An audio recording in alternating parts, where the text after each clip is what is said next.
يا صباح الخير أو مساء الخير على حسب الوقت اللي يوصلكم في الفيديو. ازيكم حبايبي؟ عاملين ايه؟ رب تكونوا بخير. ورجعنا مع بعض بطريقة عمل الفايش الصعيدي. أو النهاردة هنقدم معاكم الفايش الصعيدي بطريقتي أنا السهلة والبسيطة واللي دايما متعودة عليها، واللي فعلا بأمانة ما بيطلعش أحلى ولا أجمل منها تاني. فظيعة ودايب دوب. عايزة أوريكم كده، بصوا ربنا يبارك.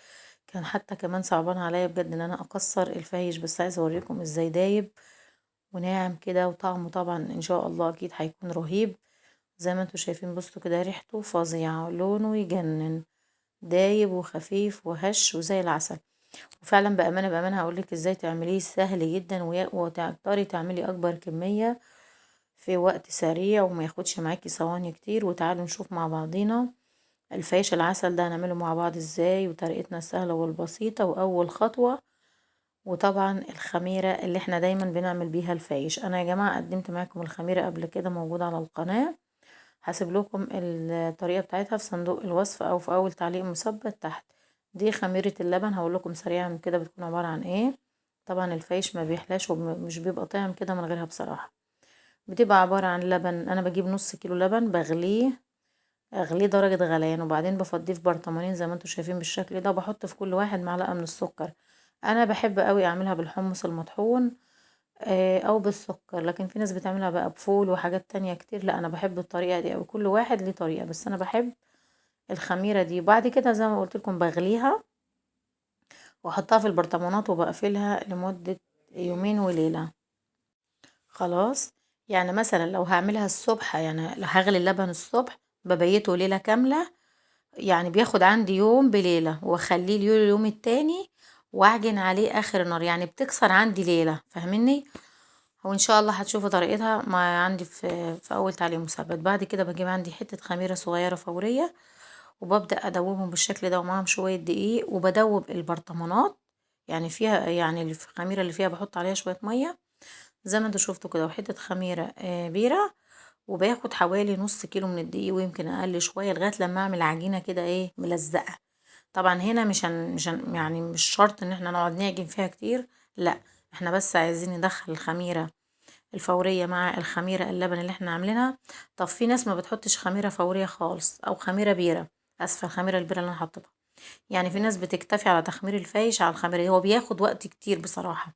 فانا لما بحط مكعب البيرة دي هو بيسرع معايا ان العجين يتخمر، لكن هي هتتخمر على الاولانية. بس انا زي ما قلت لكم بحب اسرع عملية التخمير. بعجنها كده وبغطيها وبسيبها ايه لغاية لما ترتاح معايا وتخمر شوية. وتعالى نشوف النهاردة انا هشتغل ب5 كيلو من الدقيق، وفي نص في الاول، فده هنقول نص. خلاص. طيب هنضيف ايه على ال5 كيلو دقيق بتوعنا؟ هنضيف عليهم من 5 ل6 معالق سكر. مفيش مشكلة، يعني 5 6، علشان لو هحط مثلا في لبن ميبقاش مالح قوي، لو احط عليه جبنة ميبقاش مسكر قوي، او في الشاي ميبقاش مسكر وميبقاش مالح. فانا بحط على كل دقيق كيلو من الدقيق معلقة سكر.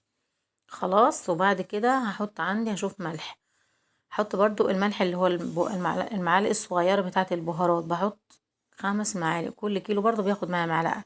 لو هملة معلقة كبيرة بتاعة الأكل يبقى هملة معلقة مليانة. خلاص، يبقى حطيت عندي على ال5 كيلو 5 معالق سكر، 5 معالق ملح صغيرين. وهضيف عندي شوية بيكنج باودر، يعني حوالي كده مثلا هنقول معلقة برضو مليانة يا اما كيس مليان.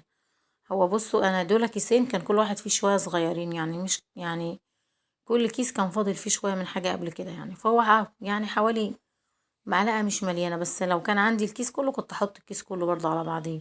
ميزة البيكنج باودر بتخلي معاكي الفايش هش كده ومرتفع كده، وجواه فراغات كتيرة، بيبقى يعني وبيبقى دايب كمان. خلاص.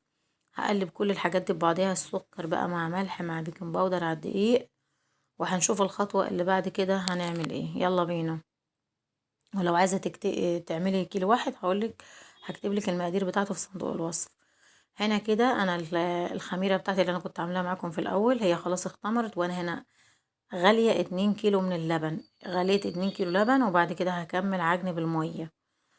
إيه هتقولي لي طب هياخد قد ايه؟ يعني بصوا، ال2 كيلو لبن حوالي 10 كوبايات، 10 كوبايات لبن، وكملت بعجن الباقي كله مية. هنا بقى بدأت أعجن بالشكل ده.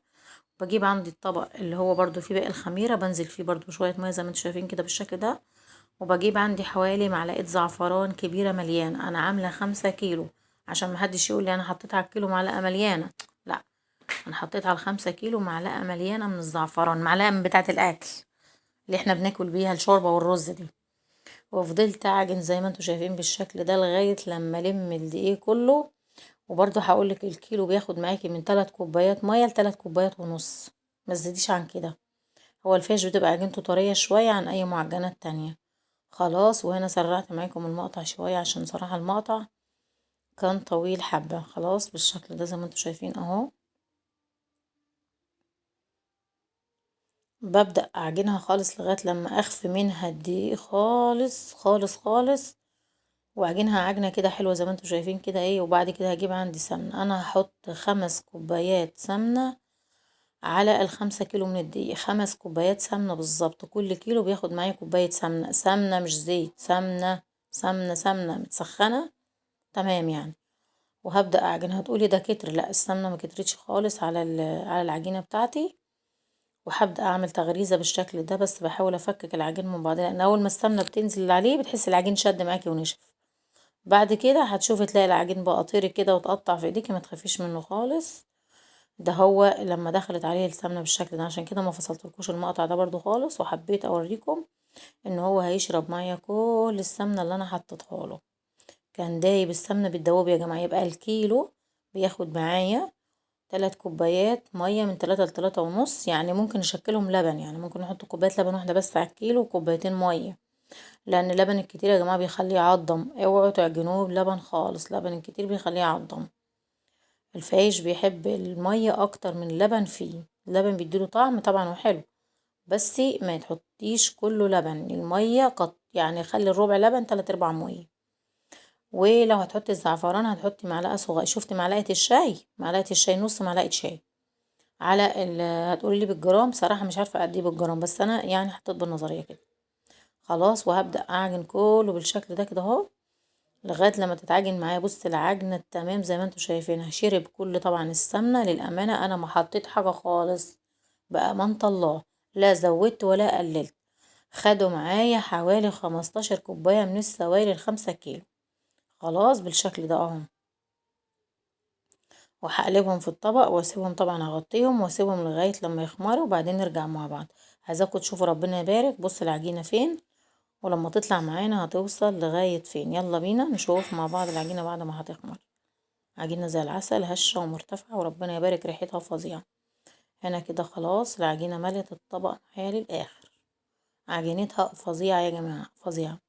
بالنسبة للصواني الألمونيا بتاعتي أنا بدهنها دهنة سمنة، مش بحط زيت، دهنة سمنة بدهنها في الأول. وببقى جايبة معايا هنا شوية زيت في أسفة شوية سمنة في الطبق. ما بحطش زيت خالص. الفايش عندي من أول ما ببدأ أعجنه لغاية ما بسويه ما بيشوفش زيت، سمنة، كله سمنة. أنا بحب السمنة بتدوبه. وبعدين بقطع كده حوالي كور صغيرة بالظبط قد الليمونة، ممكن أصغر شوية، عشان هي دي الصوابع. في ناس بتحب تعمله قرص، بس أنا لقيت الطريقة دي إن هي بتاخد كمية كتيرة وفي ثواني قليلة، وبتخلصي في وقت بسرعة، وبيديكي بقى ايه سهل وبسيط. لا بترجعي تقطعي بالسكينة ولا ترجعي تفرغيه عن بعضيه تاني، زي ما انتوا شايفين بالشكل ده. وببدأ أعمله صوابع وأحطه جنب بعضيه في الصينية زي ما انتوا شايفين. زي ما قلت لكم الصواني دي انا دهناها سمنه حلو، دهناها دهنه سمنه حلو. خلاص، وبعمل كده اهو زي ما انتم شايفين على طول على الرخامه ده طبعا. عشان بس التصوير قلت اعمل معاكم كام واحده على الرخامه، وانا هنزل بقى اكمل بقى على الترابيزه. بصوا بقى بعمل ايه. بجيب عندي الفرشه بتاعتي. الفكره دي لقيتها حلوه قوي عجبتني. بعدين بمشي ما بين الفراغات برشه بسيطه خالص من السمنه. ده بيساعدني ان الفايش يبقى مفرغ معايا بعد ما يطلع من الفرن، وهتشوف مش ممكن يلزق معاكي. كمان لما تدهني السمنة الصينية سمنة حلو، ده بيساعدك ان الفايش من تحت بيستوي معاكي. تعالوا بقى نشوف ربنا يبارك الكمية كلها طلعت معايا. تبصوا كمية كبيرة، ربنا يبارك ازاي كله ده كمية كبيرة. فضلوا معايا كام واحدة، حبيت اعملهم قرص صغيرة. بالنسبة بقى للتسوية، درجة حرارة 200 رف اوسط في النص. بسخن الفرن على درجة حرارة 200، وادخل فيها الفايش صينيتين صينيتين. كل شوية طبعا بنديرهم عشان ياخدوا كده جنب من هنا مظبوط، يعني التسوية بتاعتهم. بصوا عايزة اقول لكم يعلم ربنا انا ما فكيت حاجة. هما طالعين من الفرن كده مفككين، وهتشوفوا اهم. بصوا ولا لازق في الصواني، والتسوية بتاعته رهيبة. وعايزة اقول لكم بأمانة ما ولعتش حتى الشواية عليه. انا كله ده بخبز على فكرة في فرن بوتاجاز. فرن الخبيز انا مش بشغله كتير قوي، كله ده انا بعمل في فرن البوتاجاز. فرن البوتاجاز عندي الكبير مش الصغير. خلاص اهو زي ما انتم شايفين بالشكل، بصوا مخلع من بعضيه ازاي اهو. انا عندي بوتاجازين، واحد كبير وواحد صغير، بخبز دايما على الكبير. خلاص بصوا فظيع يا جماعة، والصواني تسويتها فظيعة فظيعة فظيعة. شوفي ربنا يبارك. هوريكي برضو الصينية التانية دي اهي، عشان محدش يقول لي ده انت مثلا ايه خلعتي كام واحدة. لا بصي للأمانة، ادي الفايش بتاعنا. خلاص اهو هحطه بس على فوطة او على ملاية وبيته عندي للصبح. الكلام ده كان بالليل. تاني يوم الصبح او اخر النهار بولع الفرن على درجة حرارة 125، وبحطهم في الرف اللي فوق خالص، اخر حاجة في البوتاجاز من فوق، عشان لو خد شاف معاكي نار عالية مش هيتحمص، هيبقى مش حلو. انا بس انا بحمص على 125، طري جدا وهش جدا وحاجة كده زي العسل. بصي انا هنا محمصة شوية، وحبيت اوريك ازاي انا بفرده على الصواني بالشكل ده. بروح واجي بقلب فيه كل شوية بقلبه عشان ياخد كله تسوية واحدة ولون واحد. وزي ما انتوا شايفين جمال وحلاوة ال5 كيلو، ربنا يبارك. حاجة عسل. اشوفكم على خير، وصفة جديدة وفيديو جديد. سلام.